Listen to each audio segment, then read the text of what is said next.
Assalamualaikum warahmatullahi wabarakatuh.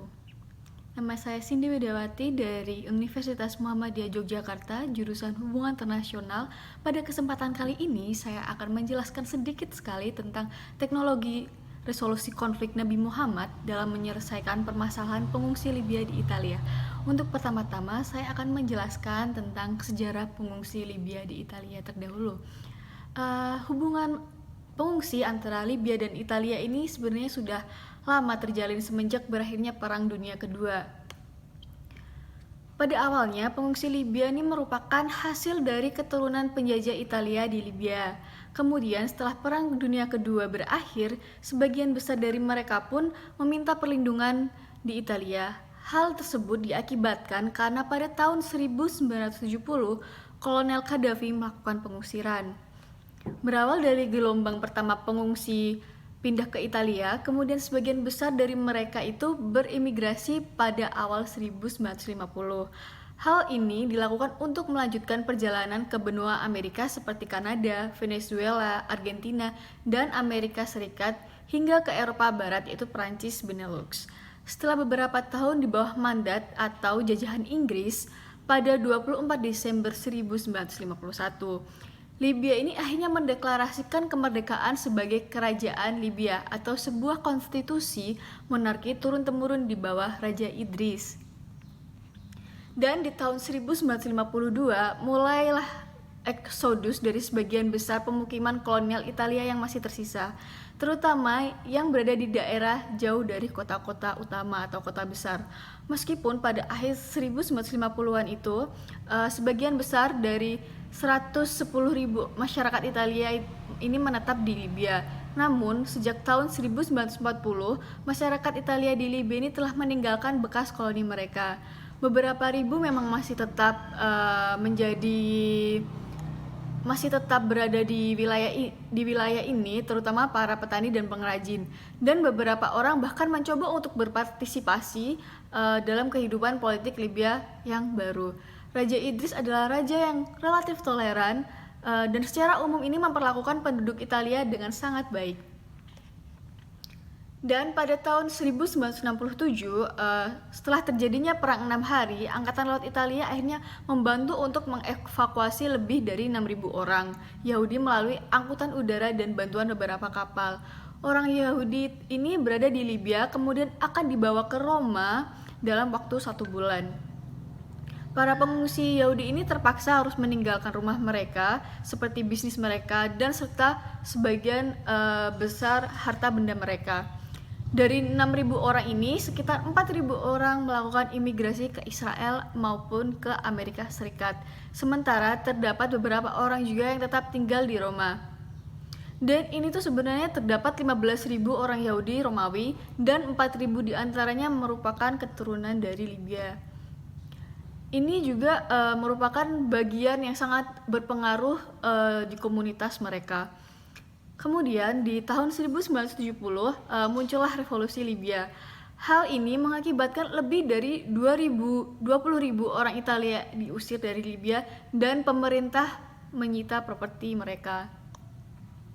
Namun, ini tentunya melanggar perjanjian yang telah dibuat antara Italia dan Libya di tahun 1956. Perjanjian ini dibuat berdasarkan resolusi PBB pada tahun 1950 yang menghubungkan penciptaan monarki Libya yang independen dengan penghormatan terhadap hak dan kepentingan kaum minoritas yang tinggal di negara ini. Namun, pada tahun 1970, populasi masyarakat Italia di Libya ini hampir menghilang ketika Kolonel Muammar Gaddafi memerintahkan pengusiran semua penjajah Italia dan Yahudi dari Libya. Namun terciumlah bau angin segar dalam dinamika hubungan antara Italia dan Libya ini, terutama mengenai visa di Libya. Hal ini muncul karena adanya sebuah antusiasme setelah kunjungan Perdana Menteri Italia pada masa itu, yaitu Silvio Berlusconi terhadap Muammar Gaddafi pada tahun 2004. Kunjungan ini itu tuh untuk menyelesaikan masalah tentang urusan visa, hingga di tahun 2011 masyarakat Italia yang telah dipulangkan di tahun 1970 dapat untuk tidak kembali ke negara mereka sampai usia 65 tahun melalui perjalanan yang terorganisir dan dengan dokumen masuk resmi dalam bahasa Italia dan bahasa Arab. Dan saya menuju ke slide kedua, yaitu pengungsi Libya di Italia. Maaf, bukan slide kedua, maksud saya bab 2, yaitu pengungsi Libya di Italia. Hubungan Libya dengan para imigran maupun pengungsi ini bukanlah hal yang baru. Negara ini juga selalu menjadi tujuan akhir bagi para imigran serta pengungsi sebagai penghentian sementara bagi mereka yang ingin mencapai ke benua Eropa. Di tahun 2009 sendiri, 2 tahun sebelum penggulingan diktator Muammar Gaddafi, Libya ini telah menjadi tuan rumah di wilayahnya dengan jumlah 2,5 juta imigran. Tentunya ini sangatlah besar sekali ya teman-teman. Sebagian besar imigran ini datang dari berbagai negara di Afrika. Hal ini terlihat seperti Libya telah menjadi sebagai negara transit untuk menuju ke benua Eropa sendiri. Tercatat pada tahun 2003 serta 2012 sekitar 190-425 imigran dan pencari suaka ini tiba di Lampedusa, Italia yang berasal dari Libya. Sementara 16.445 lainnya tiba di Malta. Para imigran ini juga mempengaruhi hubungan antara Libya dan Eropa, khususnya dengan Italia. Isu tentang imigran dan pengungsi tersebut menghasilkan serangkaian panjang perjanjian yang berpuncak dengan perjanjian persahabatan di tahun 2008. Pada perjanjian ini, kedua negara melakukan penahanan balik terhadap imigran dan pencari suaka yang berasal dari Libya. Isu politik dan imigran di Libya belum juga mereda setelah terjadinya revolusi 2011 yang mengarah pada turunnya Muammar Gaddafi, yang banyak orang masyarakat internasional ini menyebutnya sebagai Arab Spring. Begitu. Pemimpin baru dari Libya pasca turunnya Muammar Gaddafi ini merupakan campuran antara kelompok milisi yang didorong secara politik dan pengusaha untuk dapat mengatur penyelundupan manusia bersama dengan kegiatan kriminal lainnya. Sehingga hal ini itu membuat aliran migrasi para pengungsi dari Libya yang melalui Laut Mediterania meningkat ketika transisi menuju demokrasi berkembang menjadi perang saudara baru di tahun 2014. Sehingga pada tahun 2015 tercatat bahwa imigran dan para pengungsi yang mencari suaka ini mencapai 500.000 orang yang berusaha melarikan diri melalui jalur laut. Puncak arus imigran dari Libya ini melalui Mediterania disebabkan oleh beberapa faktor, antaranya yaitu kebijakan yang diterapkan oleh Uni Eropa, khususnya Italia. Namun terdapat beberapa faktor yang lebih penting dalam mempengaruhi para imigran Libya, yaitu adanya kekuatan jaringan kriminal yang mengelola penyelundupan manusia, kebijakan pintu terbuka ataupun tertutup dengan Afrika sub-Sahara yang diimplementasikan oleh Libya, daya tarik ekonomi Libya dalam hal peluang kerja, serta situasi keamanan dalam negeri dan munculnya konflik serta krisis kemanusiaan di negara asal migran dan pencari suaka. Faktor-faktor inilah yang akhirnya mendukung lemahnya lembaga-lembaga di Libya, bahkan di bawah kepemimpinan Muammar Gaddafi. Kelemahan ini semakin menjadi sangat parah setelah terjadinya perang saudara baru pada tahun 2014. Perang ini menyebabkan runtuhnya kepemerintahan Libya. Kasus para imigran dan pengungsi Libya ini memunculkan tantangan baru bagi bangsa Eropa. Hal ini disebabkan karena adanya kebijakan eksternalisasi kontrol migrasi di Libya sekarang menjadi tidak efektif, sehingga secara praktis tidak dapat dijalankan. Hal ini disebabkan karena kurangnya aktor politik untuk melakukan sebuah implementasi. Libya juga kekurangan lembaga yang sangat kuat sementara waktu disebabkan karena adanya situasi politik, ekonomi, dan keamanan dalam negeri yang kacau, sehingga mengakibatkan meningkatnya arus imigrasi di kawasan Mediterania. Dan yang ketiga adalah langkah dan kebijakan Italia dalam menangani pengungsi dari Libya. Jadi teman-teman, pemerintahan Italia ini telah mendeklarasikan tentang Deklarasi Universal Hak Asasi Manusia di tahun 1948. Pada pasal 14 menyatakan bahwa setiap orang yang memiliki hak untuk mencari dan menikmati suaka negara-negara lain dari penganiayaan. Pemerintah Italia juga telah melakukan penandatanganan terhadap Kovenan Internasional tentang Hak Sipil dan Politik tahun 1966. Selain itu, Italia ini juga ikut dalam Konvensi Eropa untuk Pelindungan Hak Asasi Manusia dan Kebebasan Dasar tahun 1950. Kedua instrumen ini berisi ketentuan tentang suaka. Di tahun 1954, pemerintah Italia juga telah meratifikasi Konvensi PBB tentang status pengungsi tahun 1951. Konvensi ini tidak menetapkan kewajiban apapun bagi negara untuk mengakui ke dalam wilayahnya orang-orang yang mengajukan status pengungsi. Satu-satunya kewajiban yang ditetapkan dalam konvensi ini adalah prinsip non-pembatalan larangan untuk mengusir atau mengembalikan pengungsi dengan cara apapun ke perbatasan wilayah yang mana kehidupan atau kebebasannya ini akan terancam karena tanggung jawab atas ras, agama, kebangsaan, keanggotaan kelompok sosial tertentu maupun opini politik. Namun dalam konvensi ini juga memberikan pengecualian terhadap kewajiban yang disebutkan di atas dalam kasus jika seseorang pengungsi memiliki alasan yang masuk akal untuk dianggap sebagai bahaya bagi keamanan negara di mana ia berada, atau yang telah dihukum oleh putusan akhir dari suatu khususnya kejahatan yang serius. Nah, ini merupakan bahaya bagi komunitas negara tersebut.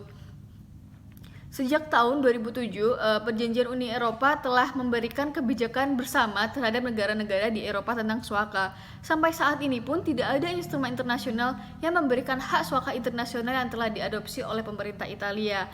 Namun, Italia adalah satu dari sedikit negara Eropa yang menyatakan hak suaka dalam konstitusi mereka. Konstitusi Italia menetapkan bahwa orang asing yang di negara asalnya ditolak pelaksanaan kebebasan demokratis yang sebenarnya dijamin oleh konstitusi Italia berhak atas hak suaka di bawah kondisi yang ditetapkan oleh hukum. Status pengungsi dapat berhenti di bawah hukum Italia ketika para pengungsi secara sukarela melakukan beberapa hal seperti: pertama, kembali memanfaatkan pelindungan kewarganegaraan mereka; kedua, telah kehilangan kewarganegaraan mereka dan secara sukarela mendapatkannya kembali; ketiga, telah memperoleh kewarganegaraan Italia maupun kewarganegaraan lain dan menikmati perlindungan negara baru mereka; keempat, secara sukarela membangun kembali diri mereka di negara yang mereka tinggalkan atau tempat mereka belum kembali karena takut atas penganiayaan; kelima, tidak lagi memungkinkan untuk meninggalkan perlindungan negara kewarganegaraan mereka karena mereka tidak lagi mematuhi persyaratan yang memungkinkan pengakuan status pengungsi; keenam, kembali ke negara di mana mereka memiliki tempat tinggal yang biasa jika mereka adalah orang tanpa kewarganegaraan karena mereka tidak lagi memenuhi persyaratan yang memungkinkan pengakuan status pengungsi. Dua poin alasan terakhir yang telah saya sebutkan ini tidak berlaku ketika para pengungsi berpendapat bahwa ada alasan utama yang muncul dan penganiayaan sebelumnya yang sifatnya seperti mendorong mereka untuk menolak perlindungan negara kewarganegaraan mereka maupun dalam kasus orang tanpa kewarganegaraan dari negara tempat mereka tinggal. Dan yang terakhir dalam pembahasan ini adalah relevansi teknologi Rasulullah terhadap pengungsi Libya di Italia. Dalam kasus pengungsi atau imigran Libya di Italia dikaitkan dengan teknologi Rasulullah dalam menangani kasus ini, maka dapat dikatakan bahwa Italia ini jauh dari kata ideal. Karena menurut teknologi Rasulullah, para imigran maupun pengungsi seharusnya mendapatkan tempat yang layak dan mengutamakan kepentingan hidup mereka. Namun memang di dalam kasus ini telah menjadi dilema, yaitu ketika Italia kebanjiran pengungsi yang mengakibatkan mereka tidak dapat mengatasinya sehingga perlu bantuan negara lain untuk menangani kasus pengungsi ini. Pada teknologi Rasulullah, pengungsi masuk dalam kategori perlindungan hak asasi manusia di mana Islam sendiri itu melindungi baik pribadi maupun hartanya sehingga dijamin hak asasi manusia sepenuhnya. Dan dalam Islam juga menjamin hak-hak politik secara sepenuhnya. Selain itu, dalam Islam menjaga sepenuhnya untuk hak hidup, persamaan, dan status, kebebasan berekspresi, kebebasan beragama, mendapat keadilan, mendapat kebutuhan dasar hidup manusia, dan mendapatkan sebuah hak pendidikan. Bila dilihat dari sisi pandang ini, maka teknologi Rasulullah merupakan hal yang ideal untuk dijadikan patokan dalam menangani kasus pengungsi.